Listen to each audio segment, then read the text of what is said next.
Hello, Brooklyn Center community. I'm April Graves, Mayor of Brooklyn Center. I have served as a City Council member since 2015 and for 4 months as your mayor.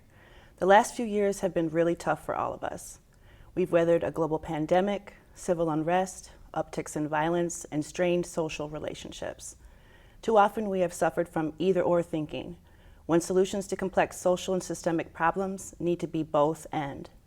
The Brooklyn Center City staff, commissions, committees, task force, businesses, and our diverse community have been integral to our collective ability to heal, come together, and move forward into a more collaborative and compassionate future.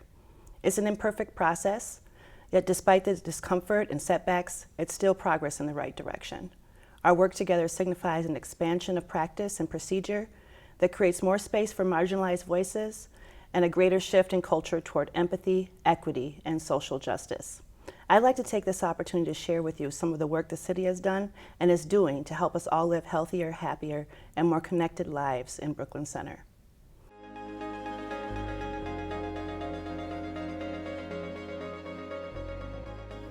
In the past 18 months, we have replaced 6 of 7 department directors in finance, public works, our police chief, assistant city manager, recreation, and interim director of community development.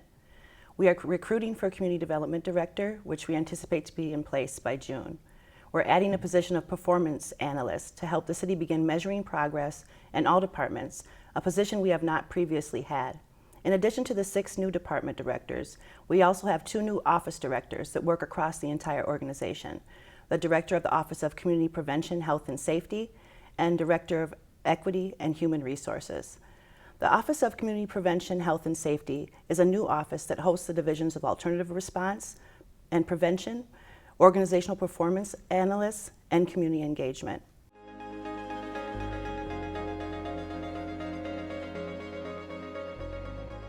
The Community Crisis Response Team started meeting in April of 2021 with community partners, business leaders, school officials, policymakers to address the impact of COVID, civil unrest, and systemic oppression. The Community Crisis Response Team provided a space for daily updates between public safety coordinators and community interveners to coordinate safe and peaceful protesting environments. The meetings are held weekly, monthly, or daily as needed to share in real time and develop strategies to alleviate obstacles that prevent resources from reaching the most vulnerable populations.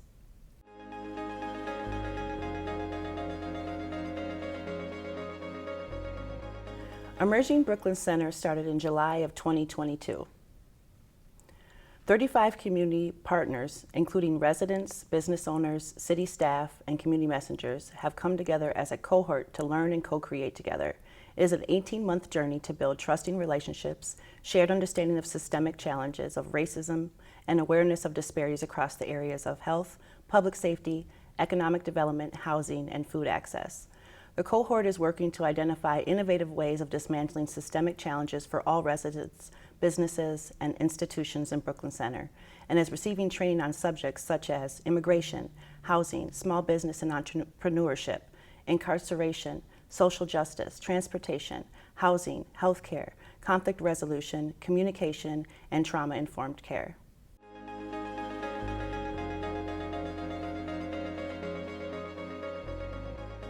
In response to local and national trauma triggers, community partners have been supported in the city's Office of Community Health Prevention and Safety for healing circles.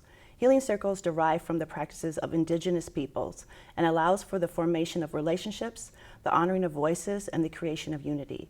The city and partners hosted a healing circle in response to the Memphis Police Department video release. We also supported the BC Circle series, which included a circle with the BCPD and Kenyon Church on Humboldt Avenue, and community healing circles for men in April, and ongoing healing space for women at Intentions in April as well.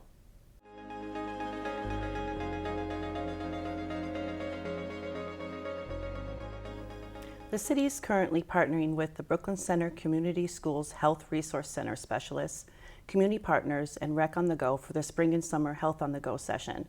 Health on the Go will be at our local parks with community programming that includes fitness, arts and crafts, and health-related resources.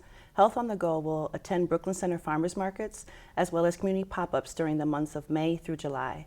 Health on the Go will also collaborate with Brooklyn Park Health on the Go for Brooklyn Park Days and the 2023 Brooklyn Center Health Fair. Health on the Go will also support mental health initiatives hosted by community partners in the city.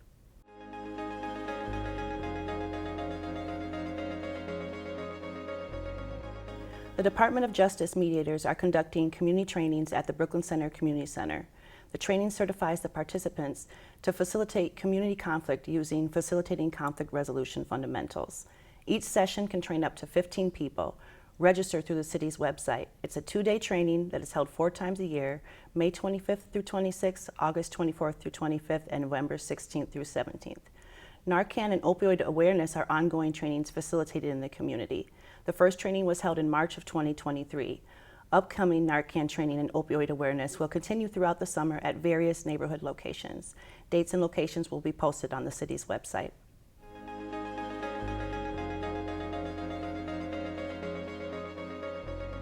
The Office of Equity and Human Resources mission is to help make Brooklyn Center the best city to work for in Minnesota. The office will collaboratively be building a robust HR program that equips and enables employees to do their best work every day. Over the summer, the EHR team will pilot professional development content and team building activities in public works, organizational design projects in finance and HR, and revising the city's employee handbook. In addition, a diversity, equity, and inclusion program will be developed and shared with all city employees.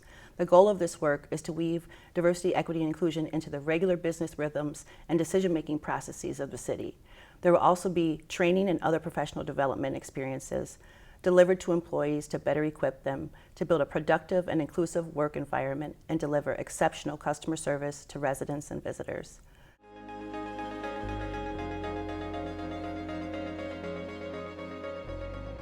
In public safety, we have 40 sworn officers currently working in the city, increase in firearms recovered.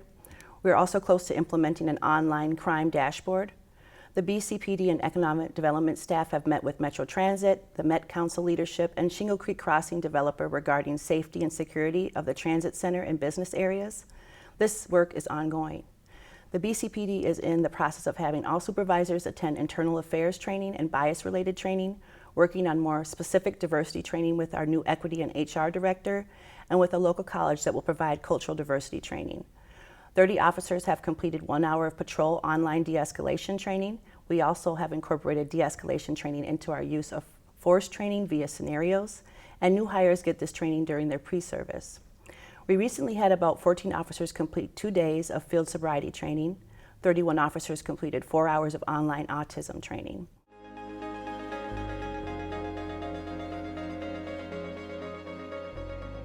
The BCPD updated its use of force policy to place more of an emphasis on de-escalation training.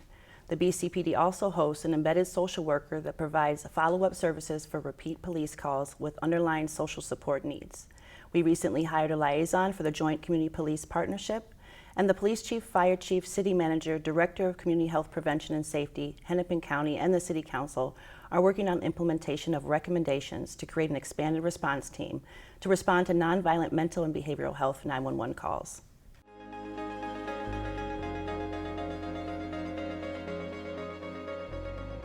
We also have multiple jurisdictional partnerships. Sometimes we have a detective work out of Brooklyn Park to network with their detectives regarding violent crime.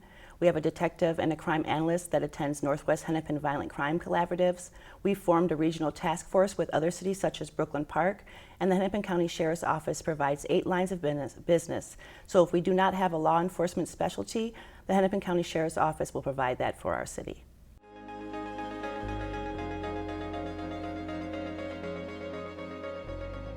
Now for some updates on our economic and community development activities. The city executed an immediate action plan in response to Walmart closing. City staff coordinated with the Walmart National Office to mitigate the harm in Brooklyn Center, including employee transition, building ownership transition, surrounding business development cooperation, and security. We have developed various scenarios and are engaging potential business owners. Walmart's site was placed on the market last week. The city has upward of 5 new committed businesses coming to Shingle Creek Crossing, including a boba, or also known as bubble tea shop, ice cream shop, and Guatemalan cuisine restaurant Polo Campera. The new businesses are a testament to the desire to come to Brooklyn Center to do business, and we're excited to welcome them. The final development of Phase 1 of the Opportunity Site by August of 2023 is an important part of the phase and includes 628 market and mixed-rate housing units, which is critical to the viability of businesses in Brooklyn Center, particularly in Shingle Creek Crossing. These living units will inject purchasing customers into the stores. According to the Hennepin County Assessor's Office, the overall value for all Brooklyn Center properties is $3.275 billion, which includes $26 million in new construction. Efforts to create affordable commercial spaces for entrepreneurs, micro-businesses, and small businesses to grow in Brooklyn Center are underway as well.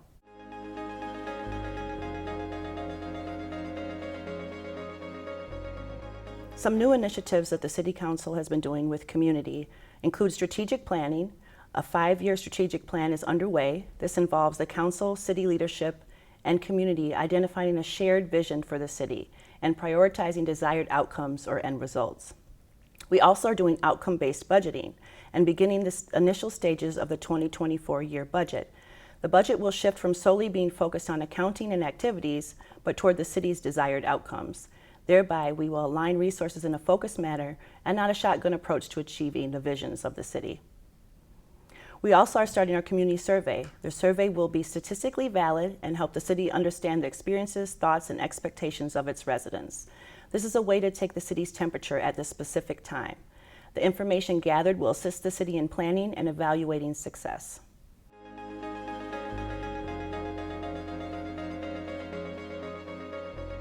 The city has been deliberate in recruiting and filling city council commissions. There will shortly be 2 new advisory committees, including community prevention, safety, and cultural arts.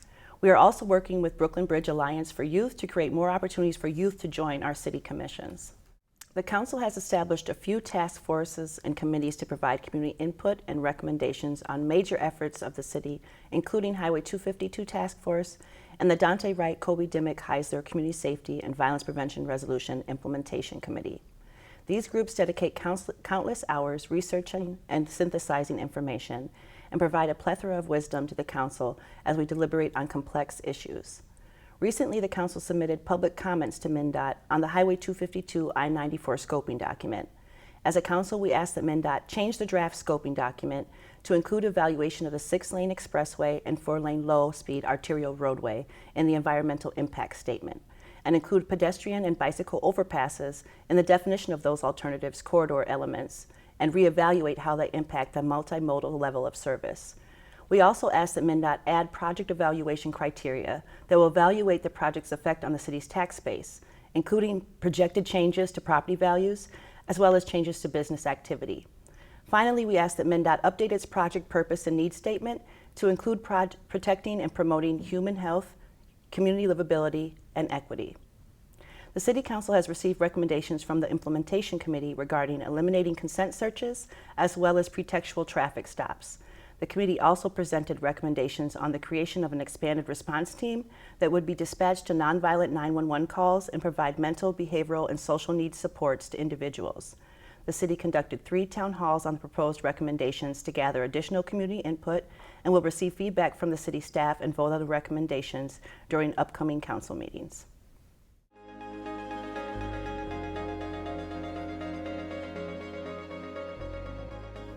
Now for some upcoming community engagement opportunities and events.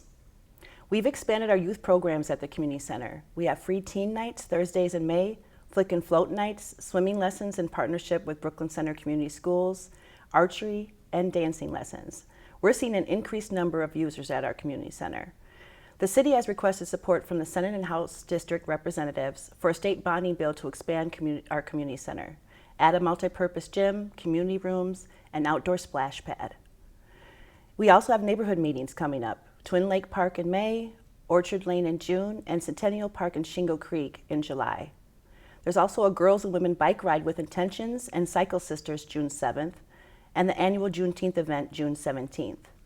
National Night Out will be August 1st, our Community Health Fair will be August 12th, and we also have multiple entertainment in the park, movies in the parks, Thursday farmers markets, music on the green, and movie date night at Centerbrook Golf Course.